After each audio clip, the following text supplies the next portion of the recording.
Hey, what's up guys? Today, I'll show you a found footage horror film, The Blair Witch Project. Spoiler ahead, watch out and take care. The Blair Witch legend refers to the ghost of Ellie Kedward. In 1700, the village children accused her of luring them into her home, so she could get blood from them. The villagers then found her guilty of doing witchcraft. As a punishment, the villagers excommunicated her from the town during the winter, and presumably got frozen to death.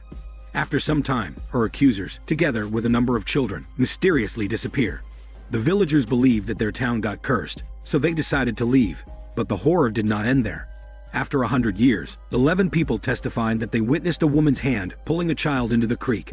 The child's body was never found, and 13 days after, the creek gets clogged by an oily bundle of sticks.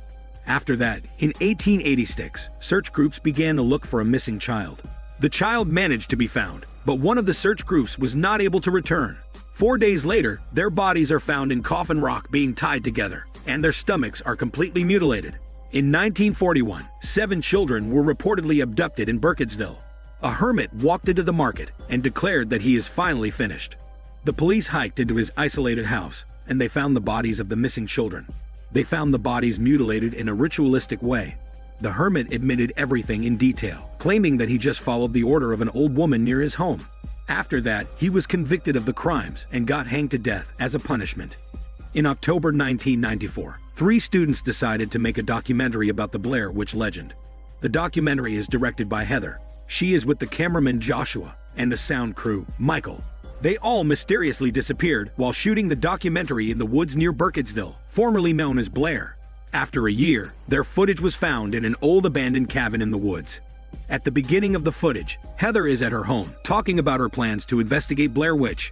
After a few moments, Joshua arrives with his camera, and they both drive to pick up Michael. As they get united, the 3 go to buy some groceries for their trip. They then begin shooting their documentary at the burial place of the 7 children, who got murdered by the hermit in 1940. After that, they interview some locals in Burkittsville about the Blair Witch legend. They ask a mother with her child about it, and she says that she first heard it on the television. She then shares the story of how 2 men disappeared in the cabin while hunting in the middle of the woods. After that, they interview a grandpa who recalls the story of the bloody hermit. Meanwhile, a teenager shares the story of how the hermit murdered the children. He says that the hermit killed the children by twos. The hermit made a child face the wall while murdering the other one, and after that, he killed the child facing the wall. Later, they come to the house of a crazy woman who claims to have encountered the Blair Witch. The crazy woman narrates how she encountered it when she went fishing in the woods with her dad. She describes the Blair Witch's body as full of fur, and it is wearing a shawl. After interviewing the crazy woman, they drive to their hotel. Along the way, they say the crazy woman is blabbering nonsense after she describes the Blair Witch. They arrive in their hotel room soon and do an equipment check. They are preparing for their long hike to the woods tomorrow. They then enjoy drinking alcohol before their sleep.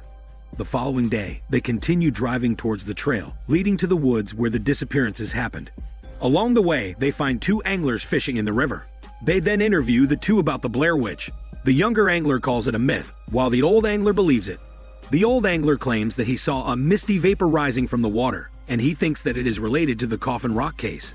After the interview, they continue driving towards the trail leading to the woods. They eventually arrive and park their car on the side of the road. They proceed to hike the trail with their heavy bags. They soon arrive at their first spot of the documentary, which is the Coffin Rock. They then shoot Heather talking about the torture and horror inflicted on the search group, which has taken place in Coffin Rock. After that, they notice that it is about to go dark, so they immediately wrap up the shoot. They then walk to find a place for their tent. It is heavily raining, so they cannot set up a fire for heat and light.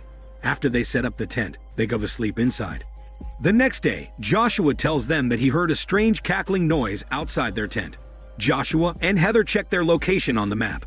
She accidentally says that she was a little confused about their location yesterday. Joshua gets nervous, so she claims that she knows where they are going. After that, they continue hiking for their next spot for the documentary. Along the way, Heather takes a smelly business, and Joshua makes fun of her shit. They then continue hiking, and after some time, they notice that they are off the trail. Michael gets agitated and forces Heather to admit that she does not know where they are going. Michael believes Heather did not properly scout the locations. Joshua calms both of them, saying they should focus on looking at the map. Michael takes a look at the map, and he does not know how to read it. so he says he will put his trust in Heather to guide them, although he doubts her knowledge about the woods. They continue hiking and pass through a creek with a log bridge. They then slowly cross the log while having their heavy bags. As they continue hiking, they find a place with a pile of rocks. Heather remembers the pile of rocks is related to a Bible teaching. She finds 7 piles of rocks, which looks like an Indian burial ground. At night, they camp again, and now they finally set their fire. In a few moments, Heather decides to have another shot of the pile of rocks. Heather hears another strange sound from a distance, and she decides to investigate it. However, Michael refuses to leave the tent. The following day, it is raining again. Joshua believes that the noise must be coming from other people nearby. Michael then gets worried that the people might be dangerous to them. They continue hiking again. Michael and Joshua seriously want to get back to the car, believing that they might be lost in the woods. But Heather insists that she still knows where they are going. After some time, they are still walking, and it is about to go dark. Joshua suggests that they should stop and take a look at the map. Michael gets agitated, believing that they are lost, so he shouts to express his anger. Heather suggests that they should camp for the night, since it is already dark. She then says the car is not far from their location, and they can still arrive back home in time. Later at night, they are camping in their tent. They suddenly hear strange noises again. Heather and Joshua begin filming it. Joshua suggests that it must be coming from a deer, but she insists that it could not be, since the noise is coming from all around them. They then carefully listen to the noise and start believing it must be coming from footsteps. The next day, they find 3 piles of rocks around their tent. Heather insists the pile of rocks was not there yesterday, saying that it is something strange. However, Joshua and Michael do not care about her bullshit, since they desperately want to get back to their car. As they are about to leave, Heather realizes that she has lost the map. She then asks Joshua if he had taken it from her yesterday, but Joshua angrily replies that he does not have it, and he has already given it back to her. Without a better choice, they have to continue searching further. After hours of walking, they take a rest, and Joshua says that they are already lost. But he optimistically says if they are not able to go back home at night, people will start looking for them. They then continue hiking and pass by a stream. Michael keeps laughing, and Heather takes notice of it. After they pass the stream, Heather's shoes get wet. Michael and Joshua keep laughing at her, so she begins to think that the two hid the map to annoy her. As they are laughing, Michael joyfully admits he kicked the map in the creek yesterday. He insists that the map is useless since they are lost anyway. Heather then yells at him and begins blaming him if ever they die in the woods. At this point, Michael and Heather begin yelling at each other. It seems that the situation is slowly affecting them mentally. In a few moments, they begin to silently continue hiking south in the woods. Michael and Joshua eventually decide to stop.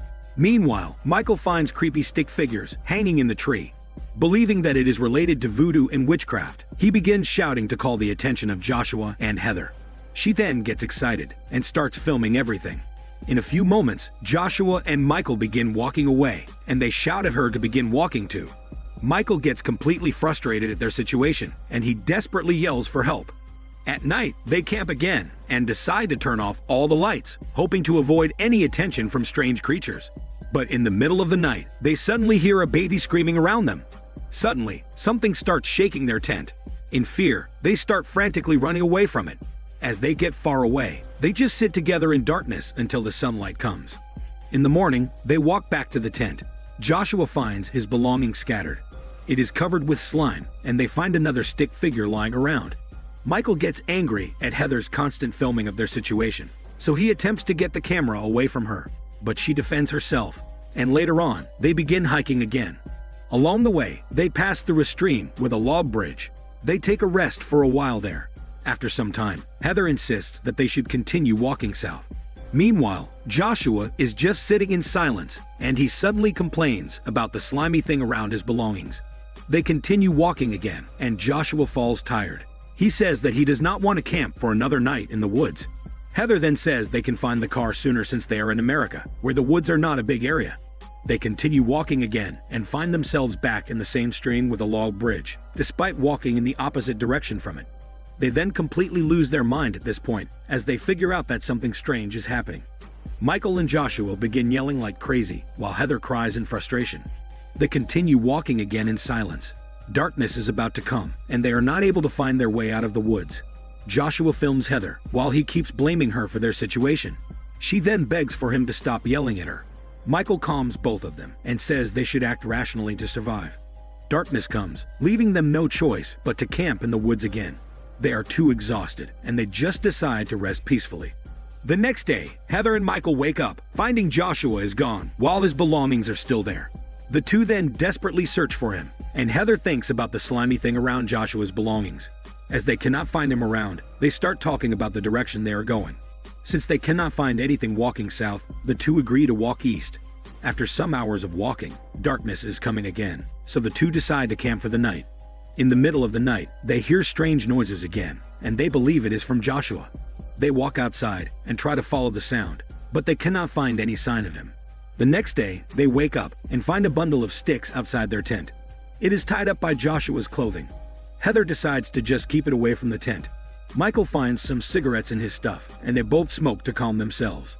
Later, Heather inspects the bundle of sticks and finds Joshua's blood and teeth. She then screams in horror. She washes her hands and insists on continuing walking, despite being depressed in their situation. The two continue walking, but they fail to find anything. Michael is losing hope and begins eating dry leaves beside the stream. At night, Heather films herself, apologizing to the parents of Michael and Joshua. She admits that their tragic situation is the result of her decision on the project, but she insists that since they have started the project, they should continue filming in the woods. She then gives her own message to her parents. Suddenly, they hear Joshua's voice again, pleading for help.